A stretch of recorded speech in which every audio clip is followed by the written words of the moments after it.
Eu quero primeiro agradecer a oportunidade de estar aqui. É sempre uma oportunidade muito grande para nós podermos estudar, né, tópicos da doutrina que são tão importantes. A Casa Girassol fez uma excelente escolha com os temas, porque às vezes a gente estuda a doutrina, fala do espiritismo e não se aprofunda na obra de Kardec. É importante conhecer a obra de Kardec. E falar de caridade é falar daquela virtude mais importante que nos foi deixada e que foi apontada por Kardec como a virtude que salvaria. Mas não foi Kardec que disse isso, né? Jesus já disse isso. Jesus, em todos os momentos que ele passou pela Terra, ele despertou em nós todos a caridade. Inclusive, ele quando se dá em sacrifício para a humanidade, e aí a gente só fica pensando na cruz, no martírio, né? Naquela trajetória ali para a crucificação.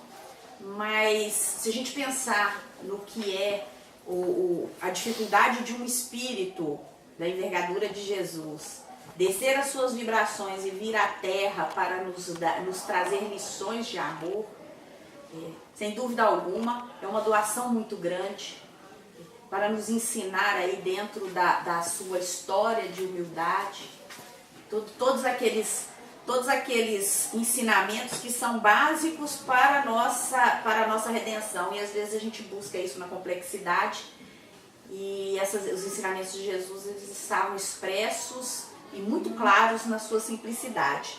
Então, o capítulo 15 do Evangelho segundo o Espiritismo, intitulado Fora da Caridade Não Há Salvação, ele inicia exatamente com uma pergunta: de que precisa um espírito para se salvar? De que precisa? Qual que é o quesito? Será que a gente precisa estar vinculado a uma igreja tradicional?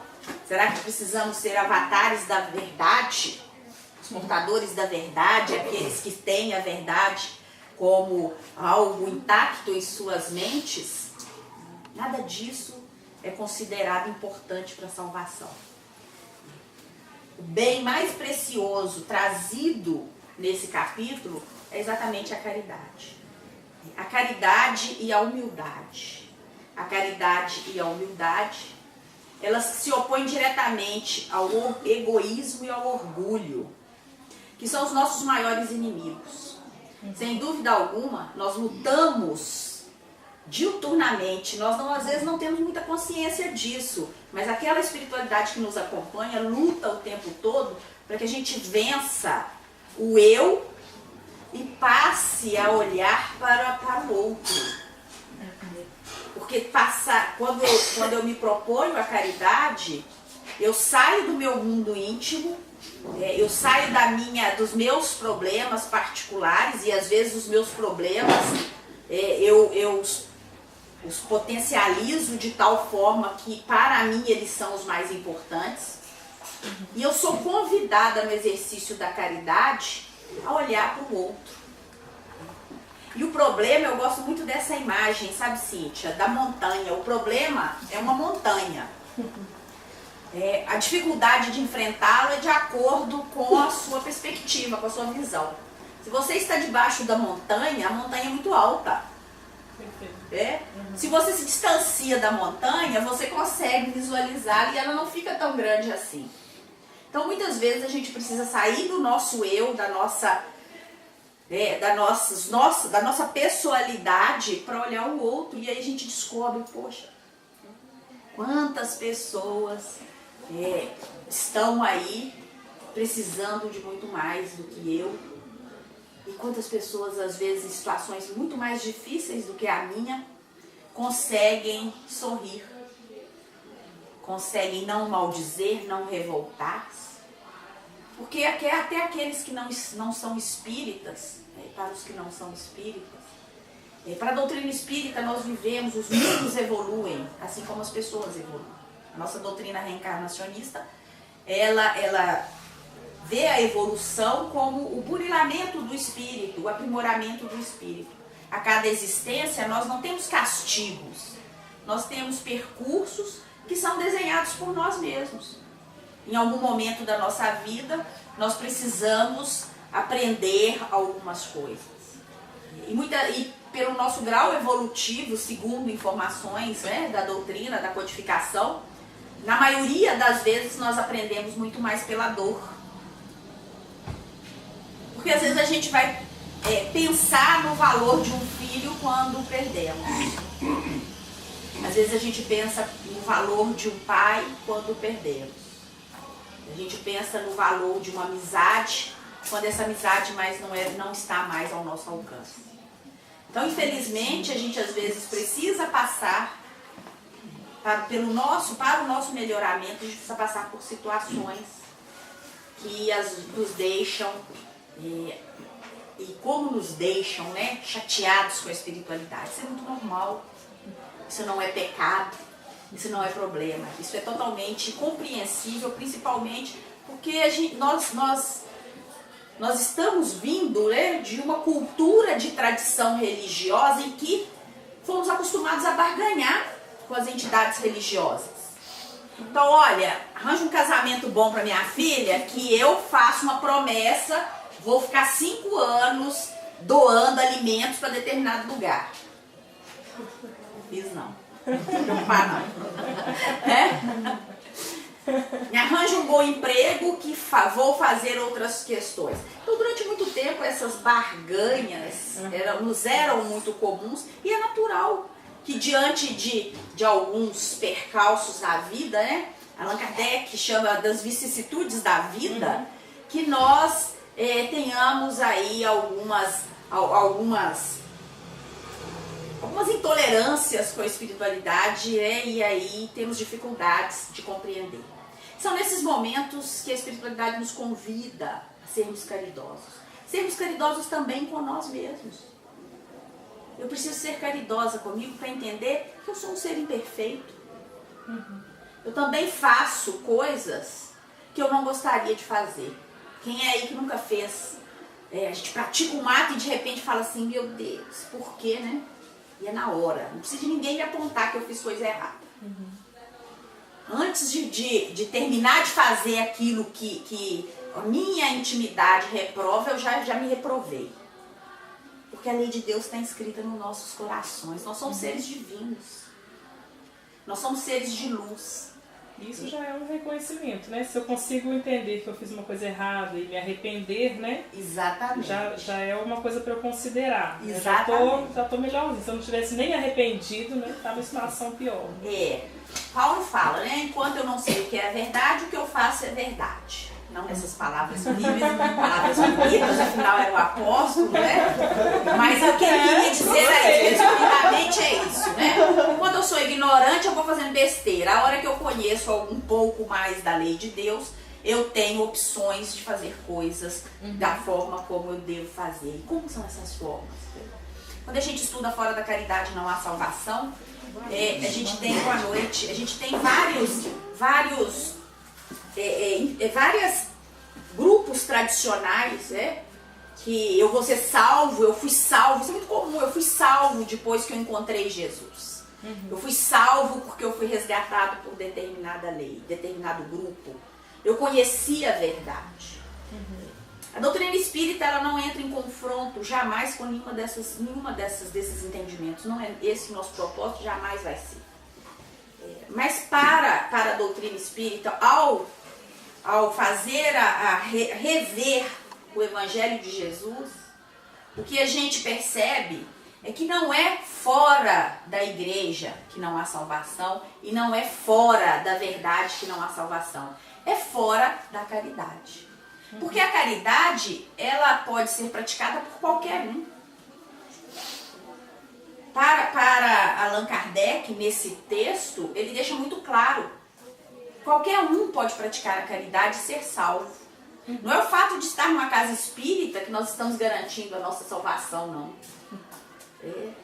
E aí a gente tem que tomar cuidado com isso, né? Não adianta gritar. O que salva o espírito são as suas ações. É a qualidade das escolhas que faz. Boa noite. São os trabalhos que executa. E não nos incharmos de informações. Para falar sobre isso, Jesus traz a parábola do samaritano, que é uma parábola extremamente interessante. E hoje vocês estão vendo que eu estou usando tecnologia de ponta, né? Livrinho anotado. A Cíntia perguntou, vai ter data show? Não, não vai ter data show. Isso aqui é espiritismo antigo. Todo mundo na caverna, lembram dos primeiros cristãos? Na caverna. Quem não sabe disso, se reuniam na caverna. Porque tinham que correr dos romanos, então hoje nós estamos no espiritismo na caverna. Está na outra ponta, de ponta, mas da outra da ponta. outra ponta. Porque quando a gente fala em caridade, a gente, no próprio capítulo, é um capítulo curtinho, mas ele tem tanta informação interessante que daria para discutirmos aqui por vários momentos. A gente tem dois tipos de caridade, a caridade material e a caridade moral. E muitas vezes, nós espíritas somos reconhecidos como a turma da caridade, a turma da sopa, não é assim? A turma da campanha do quilo. É importantíssimo que exista essa caridade. Sabe por quê? Porque a gente tem milhões de pessoas com carências materiais. No mundo em que a matéria predomina sobre o espírito, significando dizer que o mal predomina sobre o bem, porque é esse o mundo de prova e expiação, que o planeta Terra se qualifica, se enquadra, no mundo de prova e expiação, existem muito mais deficiências materiais do que a gente gostaria que existisse. Mas existe também a caridade moral. A caridade moral, muitas vezes, é deixar de falar mal de alguém. Ainda que eu enxergue no meu irmão um defeito, ficar em silêncio. E a gente coça, né, gente? Fala a verdade. Tem uma coisa pra te contar. Tem uma coisa pra te contar, mas sabe quando a coisa tá te contando? Dizem que o Chico tinha na cozinha da casa dele uma frase na parede, que era todas as vezes que ele quisesse fazer uma fofoca, que era para poder fazer uma prece. Alguma coisa nesse sentido. Aí a gente tem que começar a pensar, né? Toda hora que a gente quiser falar, contar, e a turma nova aí, que a gente aprende, bom de ser mãe de jovem é essa, né? Do bafão, é isso? Tem uma coisa para contar. Deixar de fazer é caridade moral. Deixar de apontar o dedo para o outro é caridade moral. Fazer uma prece no lugar de uma maledicência é caridade moral. Lançar um pensamento positivo a alguém é caridade moral. Porque a caridade moral, ela nos convida à reforma íntima. E reforma íntima é a revisão dos nossos atos o tempo todo. Agora, isso não acontece da noite para o dia. Notícia ruim para quem acha que vai clicar o dedo e vai dar tudo certo. Não funciona assim. Não tem mágica na doutrina espírita. Não tem milagre. Ixi, Maria, agora a coisa ficou feia, né? Não tem milagre. Mas eu achei que eu ia chegar lá e ia ter um milagre. Não tem milagre. Tem manipulação de energia, que já foi estudado, que já é estudado, tem larga literatura a respeito. Tem merecimento, tem necessidade. Muitas vezes a gente recebe graças muito mais pela misericórdia dos nossos benfeitores do que pelo nosso merecimento. E a gente se arvora a achar que está acima de tudo. Mas Jesus traz, na parábola do samaritano, uma forma de mostrar para aquelas pessoas que o ouvia, em especial para os doutores da lei, uma reflexão muito importante a respeito da caridade. Porque a gente sabe que historicamente existiam doutores, pessoas que se apoderavam, como se isso fosse antigamente demais, né? Mas se apoderavam de determinadas verdades religiosas, principalmente, e faziam daquilo um verdadeiro comércio ou uma verdadeira propriedade de um grupo muito especial, em detrimento de um grupo muito grande que muitas vezes sofria muito. E durante muitos anos isso se repercutiu por muito tempo. A parábola do bom samaritano, eu vou pedir licença a vocês para lê-la aqui. Depois a gente vai falar um pouquinho. Ela está em Lucas, no capítulo 10, versículos 25 a 37. E então levantou-se um certo doutor da lei, tentando-o e dizendo: Mestre, que farei para herdar a vida eterna? Jesus disse: Na lei está escrito, como lês? Respondendo-lhe, disse: Amarás o Senhor teu Deus de todo o teu coração, de toda a tua alma, de todas as tuas forças e de todo o teu intelecto, e ao teu próximo como a ti mesmo. E disse Jesus: Respondestes corretamente, faze isso e viverás. Mas querendo justificar, querendo provocar Jesus, né? O doutor da lei pergunta: Mas quem que é o meu próximo? Não. Replicando, disse Jesus. E aí ele conta a parábola, né? Mas antes de contar a parábola aqui, algumas questões só pra gente pensar um pouquinho. São importantes para nós. Quem pergunta para Jesus é um doutor da lei. Um doutor da lei significa dizer alguém que conhecia as escrituras muito bem.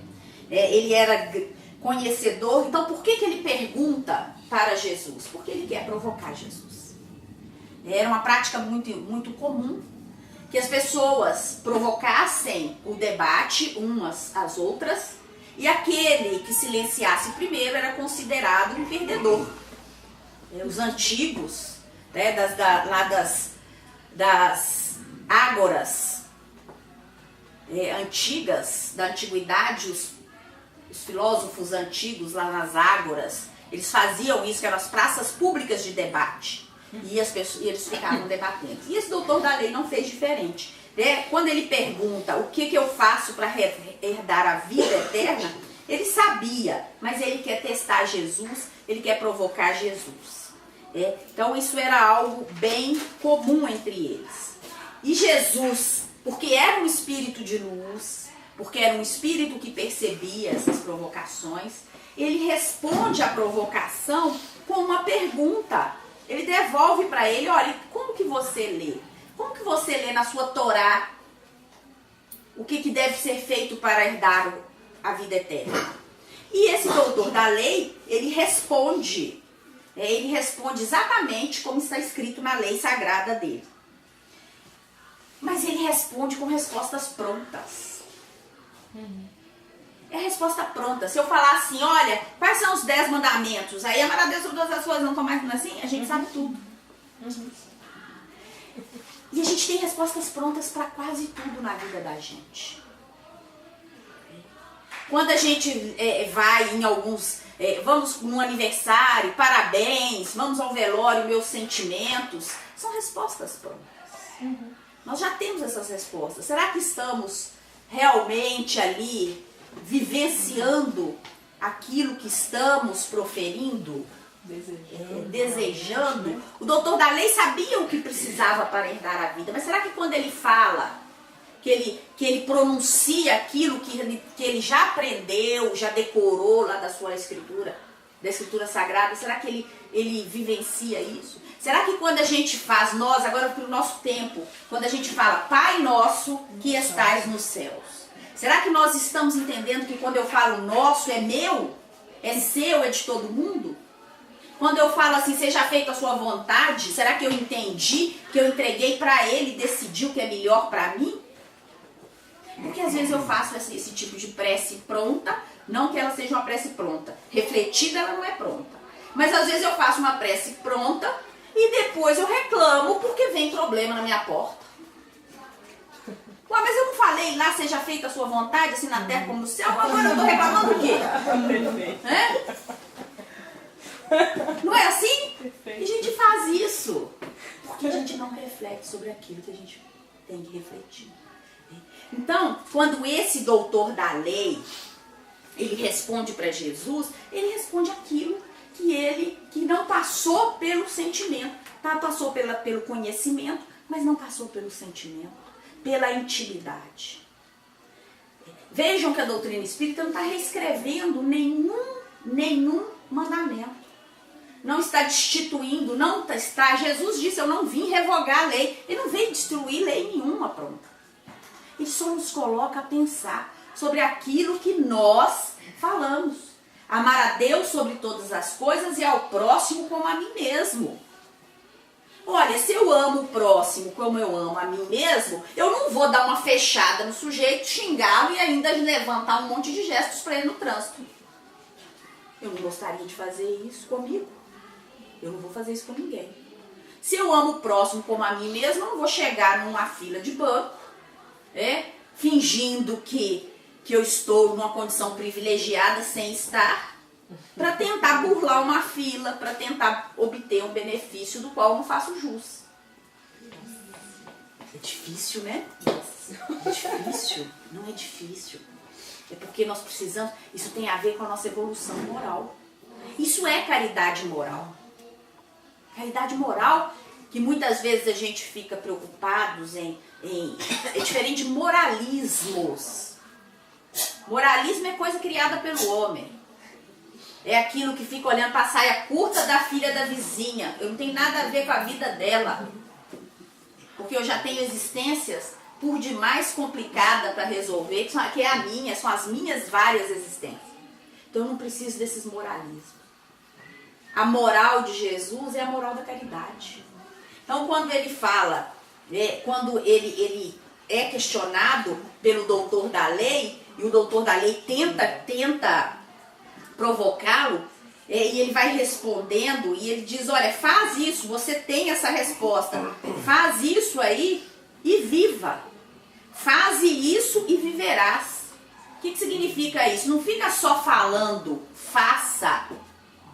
Não adianta eu conhecer, eu recitar a doutrina espírita toda, e conhecer todas as regras do espiritismo ou do cristianismo, e não viver nada disso. Faze isso e viverá. E aí, quando eu penso no próximo, volta o doutor da lei a provocar Jesus, por quê? Porque para eles, os próximos eram quem? Pais, filhos, parentes, pessoas que eram da mesma religião. E aí, Jesus começa a contar a história do samaritano. Certo homem descia de Jerusalém a Jericó. Tem alguns estudos, no Sabedoria do Evangelho, que é muito bom, que fala sobre essa simbologia de Jerusalém e Jericó. Geograficamente, Jerusalém está situada a uma altura acima do nível do mar, muito superior a Jericó. Então, certo homem descia de Jerusalém a Jericó. Depois eu conto onde que eu quero chegar. E ele caiu entre ladrões, tendo não só despido, como batido até chegá-lo. Foram embora, deixando-o meio morto. Todo mundo sabe que Jesus usava o recurso das parábolas. E as parábolas, como recurso de ensinamento, são muito ricas, porque elas atingem desde o mais simples até o mais...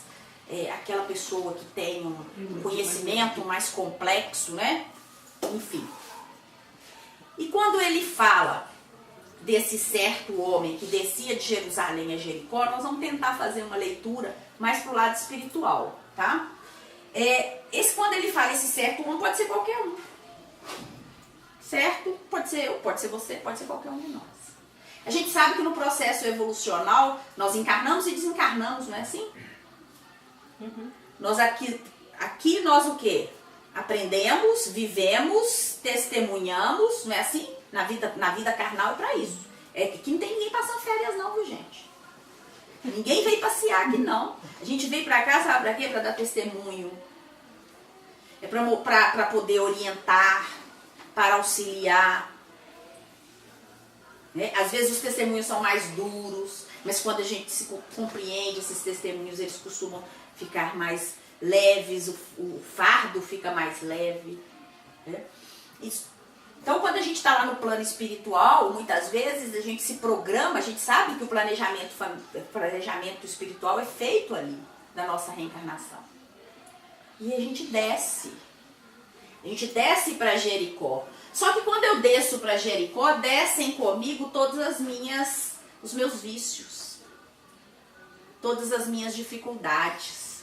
Más inclinações. As minhas más inclinações, né? Porque a gente luta o tempo todo contra o quê? Contra aquilo que nós sabemos, o nosso maior inimigo está em nós. São as nossas dificuldades, os nossos defeitos. Então, quando a gente pensa, olha, Jesus, ele conta lá do certo homem, esse certo homem que pode ser qualquer um de nós, esse certo homem que desce de Jerusalém para Jericó, pode ser qualquer um de nós também, numa missão reencarnatória, e as más inclinações, as nossas dificuldades acabam nos deixando meio mortos, né? Porque nós sofremos com elas. Como espíritos inteligentes, porque uma coisa a gente precisa entender. Nós podemos até não aceitar, mas nós somos filhos de Deus. Existe um princípio divino dentro de cada um de nós. É por isso que muitas religiões se cumprimentam. O meu Deus saúda o seu Deus. Porque a luz de Deus está dentro de nós. O verdadeiro trono que a gente tem que valorizar, o templo divino, ele está em nós. Isso aqui, ó, isso é mero aparato. A divindade, ela está em mim. Por isso que as leis estão escritas dentro de mim. E nesse sentido, nós temos que nos preservar exatamente por isso. Então, Jerusalém aí simbolizando, essa história simbolizando o espírito que alcança determinado patamar desencarnado e que é convidado para vivenciar isso. E aí, na experiência da Terra, muitas vezes nós caímos. Quem é que nunca caiu? Quem é que nunca sofreu? Quem é que nunca chorou? Quem nunca se sentiu injustiçado, traído? A gente se sente, né? Não vou contar para vocês que isso é por causa do nosso egoísmo, mas a gente se sente. Mas enfim, a gente vai. Deixa lá, né? Só que essas tendências, né? Esse bando que nos ataca, que são as nossas tendências, as nossas inclinações, elas muitas vezes podem nos derrubar. Mas a gente não pode deixar de lembrar nunca que nós temos recursos para nos socorrer. Então, nenhum de nós aqui está sozinho. Nenhum de nós aqui está abandonado. Porque na medida em que vem a dificuldade, o recurso, ele vem em seguida. Voltando lá para a parábola, só para a gente lembrar, passou um sacerdote e um levita. E eles passam ao largo. É assim que o evangelista conta. Por coincidência, descia por aquele caminho um sacerdote e, vendo o certo homem, passou ao largo. Para os jovens que não entendem essa linguagem, fingiu de bobo. Caiu fora. Né? Veio igualmente o levita, também passou ao largo.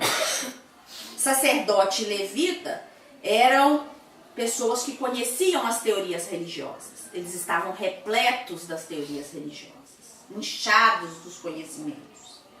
Mas eles não praticavam nada. O sacerdote, só para vocês terem uma ideia, por ofício ele era obrigado a amar o semelhante e socorrer os necessitados. Obrigado. O levita era o servidor do templo, lá da tribo de Levi.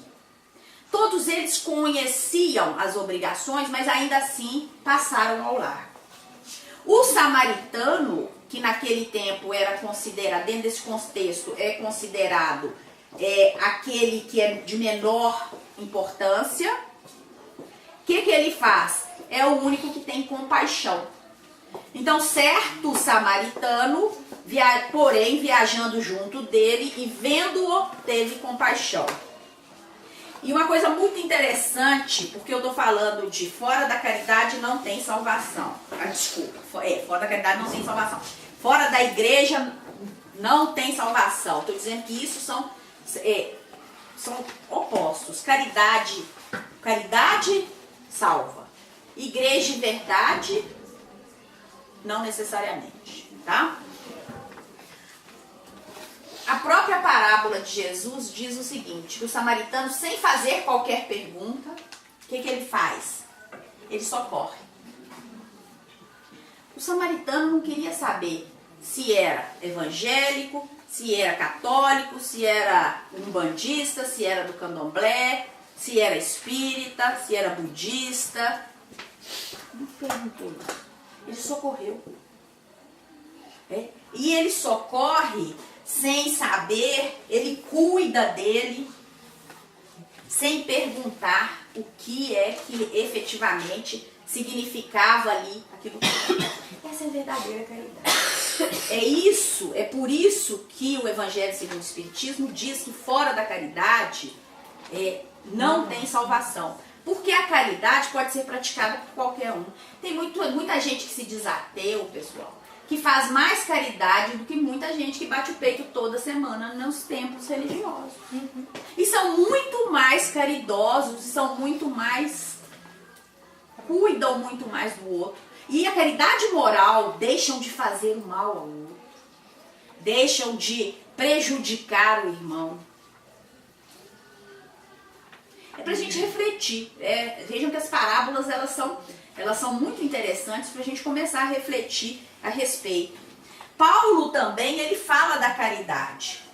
Paulo tem um texto maravilhoso lá na carta nos Coríntios 13, que todo mundo usa, as novelas, os filmes românticos, todos usam para poder falar do amor, né? Todo mundo conhece esse texto, que é muito bonito, por sinal, né? Mas Paulo fala que a caridade é uma beneficência somada ao conjunto de todas as qualidades do coração, na bondade, na benevolência com o próximo. Nesse texto de Paulo, que eu vou achar aqui em algum momento do nosso estudo, né? A gente acha, que está lá na primeira carta de Coríntios 13, de 1 a 7, Paulo diz que ainda que eu falasse as línguas dos homens e a língua dos próprios anjos, se eu não tiver caridade, serei como bronze que soa ou como símbolo que retira. E aí Paulo vai falando, lembraram, né? Lembraram, que ótimo. Só vou na parte que eu quero. A caridade é paciente, é branda e benfazeja. A caridade não é invejosa, não é temerária, nem precipitada. Não se enche de orgulho, não é desdenhosa, não cuida de seus interesses, não se desgasta nem se azeda com coisa alguma. Não suspeita mal, não se rejubila com a injustiça, mas se rejubila com a verdade. Tudo suporta, tudo crê, tudo espera e tudo sofre. O samaritano, se ele fosse alguém preocupado com o retorno ali, será que vai me agradecer? Porque às vezes a gente fica tão triste, né? Nossa, eu fiz tanto por ele e ele nunca veio aqui me agradecer. Eu ajudei tanto essa pessoa e essa pessoa sequer me auxiliou quando eu precisei. Porque na verdade nós não estamos fazendo essa caridade que Paulo falou, nem essa caridade que o samaritano fez. Porque a caridade, ela não cria o quê? Ela não cria apego. Olha que interessante. Olha nosso processo evolucional. Todo mundo aqui sabe que nós somos espíritos, e aí vou dar uma notícia para as mães que são apegadas, né? Os filhos não são nossos. Olha que duro. É ruim ouvir isso, né? Eu sei. Nossa. Porque a gente acha que é nosso, né? Inclusive escolhe até com quem eles vão namorar. Tem mães que não, com essa feiosa aí, não. Que isso? Com esse feioso, não. A gente tem que treinar aí esse desapego o tempo todo. A caridade é isso. Quando a gente está no planeta, ainda que estejamos cheios de pessoas ao nosso lado, que são importantes para a nossa evolução, essas pessoas são passageiras. Elas não ficarão conosco. Porque a evolução, ela é individual. E aí é uma coisa que dói muito, sabe, Cíntia? Quando a gente pensa assim, a gente quer falar alguma coisa, porque a gente acha que sabe. Olha aí, os senhores da lei, os doutores da lei, né? Que a gente acha que sabe. E a gente quer ensinar, quer enfiar aquele ensinamento na cabeça de alguém. E esse alguém não está ouvindo, simplesmente não está. E a gente se sente aviltado, isso é um assinte contra mim, por que você não escutou? E aí a pessoa faz a coisa errada e a gente vai, bem feito, eu te avisei. Isso é falta de caridade. Porque se fôssemos como o samaritano, nós poderíamos até nos propor a auxiliar. Ou auxiliar e deixar que siga. E se eventualmente tiver algum problema, que volte. Porque não estamos vinculados à toa. Ou vocês acham que nasceram com aqueles bebês lindos lá nas suas casas à toa?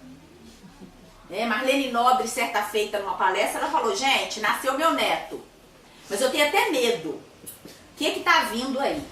Porque eles nascem tão bonitinhos e são nossos inimigos espirituais, a gente sabe que são, mas nascem tão bonitinhos que a gente fica louco com eles no primeiro olhar. E aí eles vêm e começam a aprontar na vida da gente. Estão o tempo todo nos ensinando. São os nossos, é o nosso processo encarnatório. Nós saímos lá de Jerusalém, nós saímos do plano espiritual e estamos aqui sendo convidados a vencer as nossas tendências. Alguns estão convidados a vencer as tendências e terão samaritanos, outros serão samaritanos. Serão aqueles que vão auxiliar e vão passar. Porque a gente tem que pensar que o samaritano, a parábola ela segue, eu não sei se todos conhecem essa parábola do bom samaritano.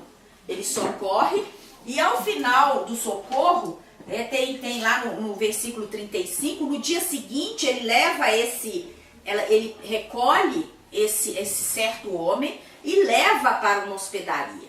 Na hospedaria ele passa a noite lá, mas ele precisa seguir viagem. Então ele deixa o dinheiro, 2 denários, para que pudesse o dono da hospedaria cuidar daquele certo homem até que ele ficasse pronto para seguir o seu caminho. Isso é muito parecido com o que a gente vive. Quantos irmãozinhos chegam na vida da gente com emergências e a gente cuida e depois a pessoa nunca mais volta?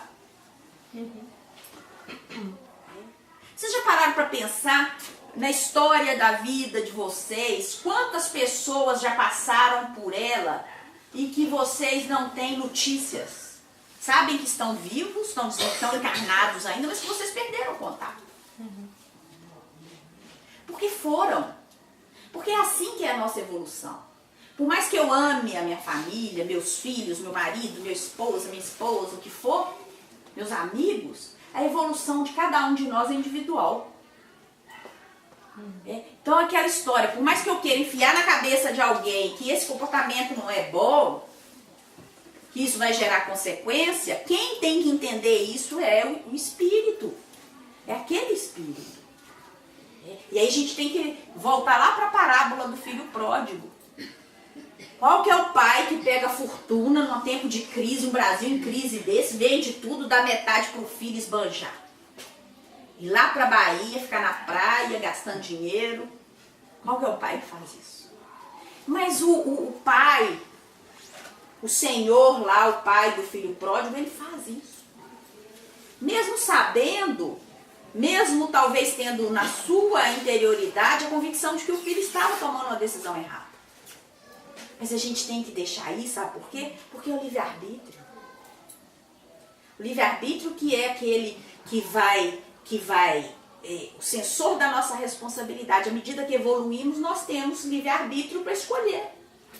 Mas as minhas escolhas, são agregadas as responsabilizações que decorrerem das minhas escolhas. Então, quando essa quantidade, eu já misturei 2 parábolas, vocês estão vendo, né? Mas a gente vai seguindo aí.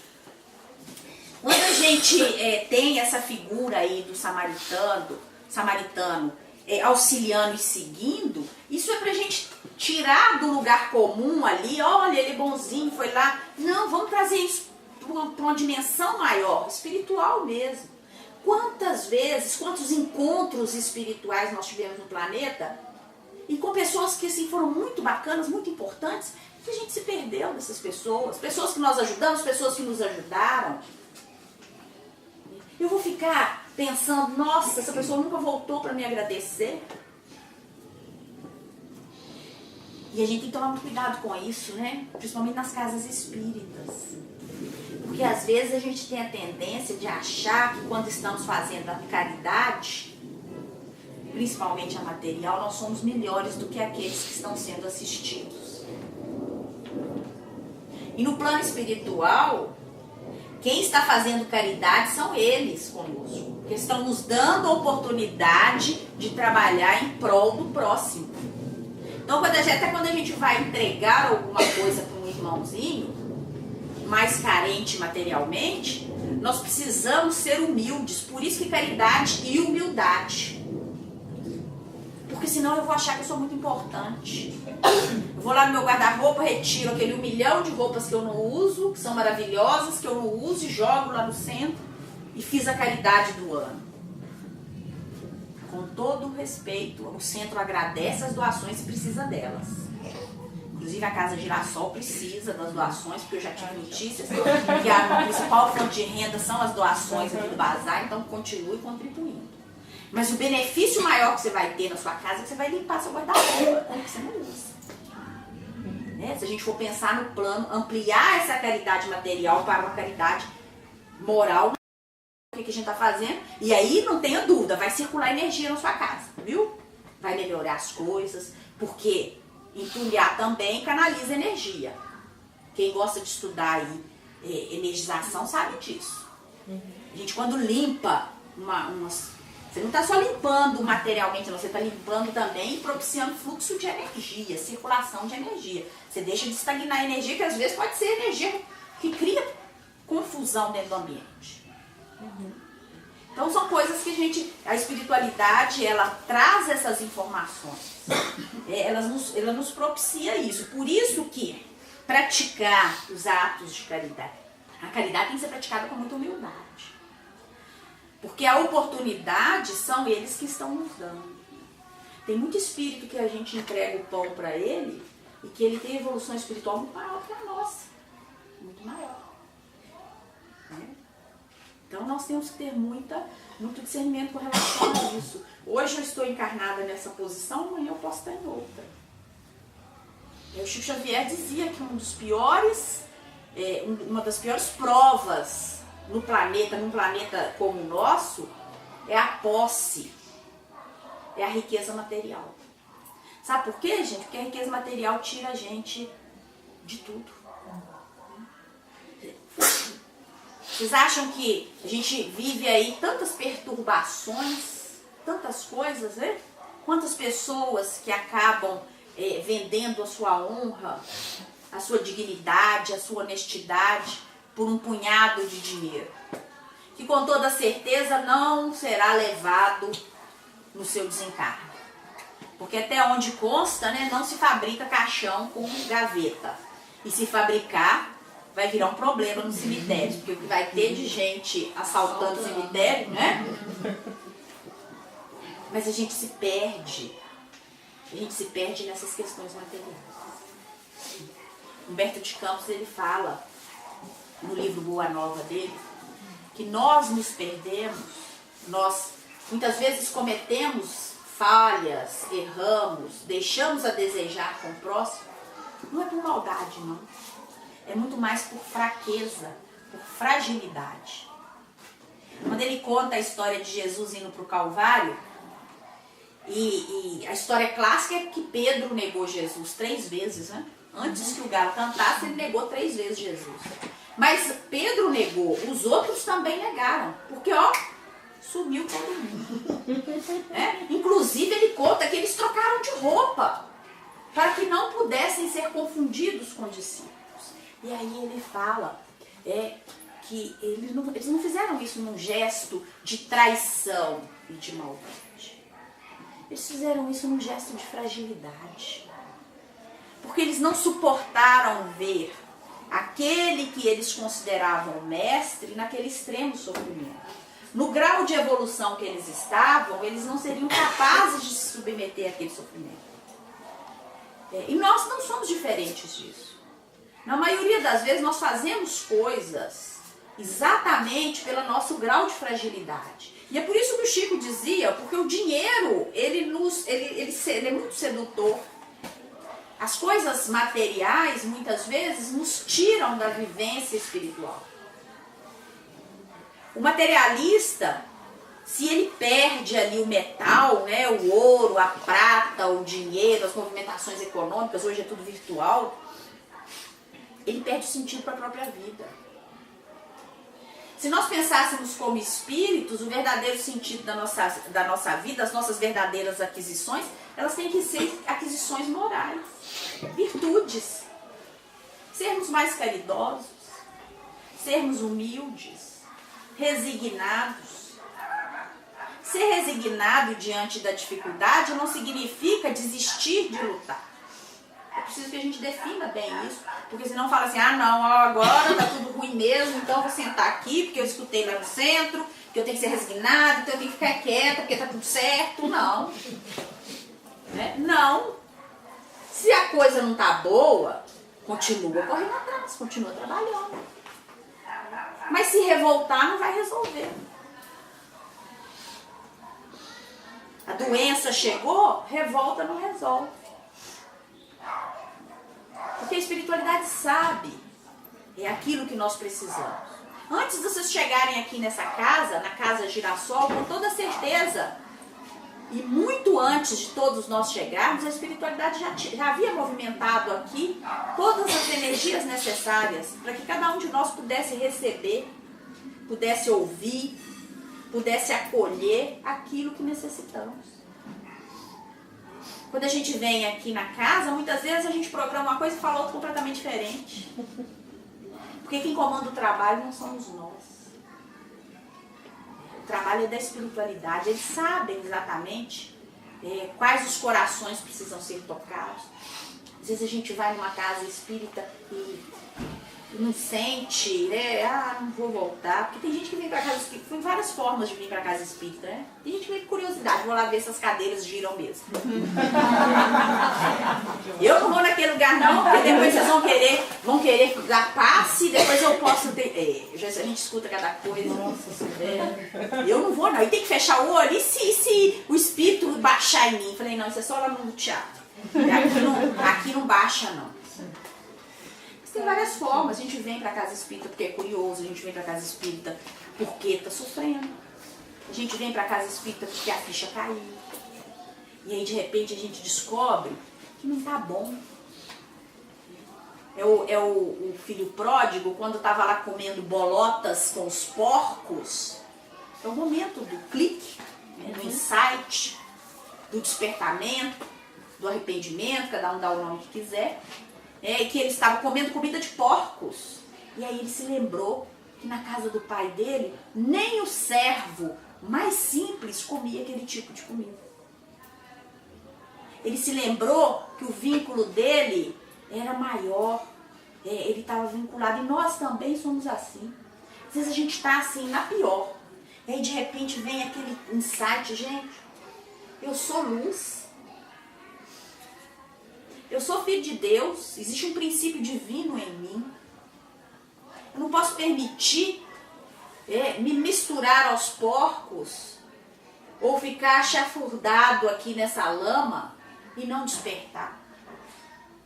Em algum momento, o que a gente escuta nos vários lugares nos desperta, não tenho dúvida. Pode ser que não despertemos ao mesmo tempo, ou que cada um tenha o seu tempo, isso faz parte da evolução de cada um de nós. A gente não tem aqui uma escala evolutiva plantada na nossa testa para dizer aquele ali tem evolução maior, menor, ou está caminhando. Não existe isso. Cada um de nós sabemos que somos espíritos reencarnantes e muitas vezes reencarnantes. Sabemos que em cada oportunidade aquilo que necessitamos é trazido para nós. E a gente precisa enfrentar às vezes. E às vezes o enfrentamento... não é uma luta, é uma resignação, é uma aceitação. A gente precisa ter coragem. Tem uma oração que é muito bonita, eu gosto muito daquela oração dos alcoólicos anônimos. Eu tenho que ter coragem para mudar aquilo que pode ser mudado. Discernimento para saber o que pode e o que não pode ser mudado. Eu não lembro se a palavra era resignação, para aceitar aquilo que eu não posso mudar. Isso é sabedoria. Se a gente começar a pensar nisso, nós não vamos nos aquietar, porque em momento nenhum a doutrina espírita está dizendo pra gente assim, olha, vamos ficar quieto. Não. O tempo todo a doutrina está nos convidando. Vamos melhorar. Salvação significa caminhar para a luz. Não é isso que o girassol faz? Ele não busca a luz? A salvação, a caridade é para que a gente busque a luz. Então não é para a gente fazer uma caridade, não é fazer uma caridade automática. Não que ela não seja boa. Porque se eu não sei fazer nada, então pelo menos eu faço aquela automática. Um dia eu vou aprender a fazer uma caridade com amor. Aí na hora que eu for entregar o pão, ao invés de jogar o pão para aquele necessitado, eu vou olhar para a cara dele e talvez eu dê um sorriso para ele. E é esse meu sorriso que vai fazer a diferença. É esse meu sorriso que vai fazer a diferença. Por quê? Porque nesse mesmo capítulo do Evangelho segundo o Espiritismo, tem lá a parábola, tem Mateus, né? Tem um capítulo de Mateus em que fala de como que seria o fim dos tempos, lá a mudança separando os bons dos maus. E aí o Senhor, um deles lá que separa um de um lado os que são bons, os que são ruins, aquela separação que é tão interpretado assim com equívocos, né? Como se houvesse um determinismo. Nunca mais vamos ser resgatados. Não, gente. A evolução é algo que já pegou todo. Nós somos seres da evolução. Eu posso agora resistir, mas em algum momento eu vou ser levado pela onda da evolução. Tem gente que escolhe caminhar daqui até na portaria em linha reta. Tem gente que vai resolver fazer o percurso aqui, ó, dando a volta em zigue-zague. É só a forma como você escolheu. Então tem muita gente que poderia, tendo a oportunidade de ajudar o próximo, tendo a oportunidade de praticar a caridade, deixa de fazer. Mas não significa que não vai evoluir. Todos nós vamos. Até porque a gente, um dia vocês conhecem, a maioria deve conhecer, mas quem não conhece é bom que vocês vão pesquisando, né? Os exilados de Capela, que foram os espíritos que vieram para cá exilados. Por quê? Porque Capela precisava evoluir. E eles estavam resistentes. Porque isso que a gente está fazendo aqui é conhecer as regras. Mas isso aqui não nos torna melhor. O verdadeiro exercício do espiritismo é quando a gente está lá fora. Que vem alguém, olha para você e fala assim, você não é estudo não, hein? Que lugar que você vai lá, sei não, hein? O que você está aprendendo ali? E aí a gente revolta. E é um instinto. Instintivamente a gente precisa aprender a substituir esses nossos rompantes, né? Que a gente tem aqueles por comportamentos a menos. E quando a gente conseguir fazer uma prece para quem nos ofendeu, aí nós também, porque aí nós não conseguimos os patamares da evolução, da reforma íntima, da caridade moral. Porque quando eu deixo de retrucar e silencio. O ápice disso seria gratidão, né? Você se sentir grato porque te dá a oportunidade de você praticar. De você praticar o bem, É quando você chega num ambiente e as pessoas olham pra você e você tá sentindo que estão te olhando pra te criticar. Mas ao invés de você passa. Isso não é menosprezo, nada disso. Mas é a gente aprender que nós não vamos agradar ninguém e que o que fizermos, se fizermos com amor. Porque caridade para Paulo é sinônimo de amor. Por isso que é tão usado essa carta dele nos casamentos. Que é lindo, por sinal. Eu nunca consegui decorar, mas eu acho lindo quando decoram e recitam, declamam, né? Que vira um poema. Para Paulo, caridade é amor. Para a doutrina espírita também. Porque amar não é só esse amor físico apenas. Existem várias formas de amar. Talvez as mais grandiosas sejam aquelas em que eu me direciono, tento direcionar o meu amor exatamente para aquelas pessoas que num primeiro momento não seriam pessoas que eu amaria. Nossa, que confusão. Sabe por quê? Porque Allan Kardec fala que a gente tem que amar os inimigos. Jesus falou isso, a gente tem que aprender a amar inimigo. Porque amar quem a gente gosta é fácil. Eu quero ver você amar quem você não gosta. aquele que você olhou, que até deu corrente elétrica na hora que você encostou nele, assim, sabe? Tanto. Aí você tem que voltar, fazer igual Jesus, olhar, vamos ver se tem uma luz ali, mas não acende nada, hein? Só treva. Aí eu olho de novo pra ver se eu acho uma lamparina. Esse que é o desafio. Caridade e amor são sinônimos. São sinônimos. Mas caridade e amor precisam ser trabalhados. Porque ser doutor da lei, igual o levita, o sacerdote, isso não vai nos levar em lugar nenhum. Nós temos que ser doutores do amor. Aliás, nós não temos que ser doutores, não. Nós temos apenas que amar. Essa é uma das mensagens, é uma das lições menores que tem no livro do Evangelho segundo o Espiritismo, mas ela é repleta de muito ensinamento. É um convite para aqueles que gostam da doutrina, que querem aprender. É muito importante para o espírita estudar a doutrina, para que a gente não cometa equívocos em nome de verdades. Lembrem de uma coisa, toda dúvida ela é benéfica.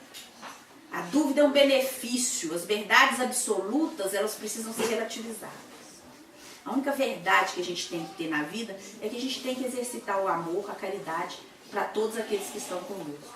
Jesus possa abençoar as nossas vidas, as nossas caminhadas. Quero agradecer novamente a oportunidade de ter vindo aqui na casa. É uma alegria muito grande poder vir aqui conversar com vocês. Deus abençoe cada um de nós, que abençoe o nosso retorno para os nossos lares. Amém.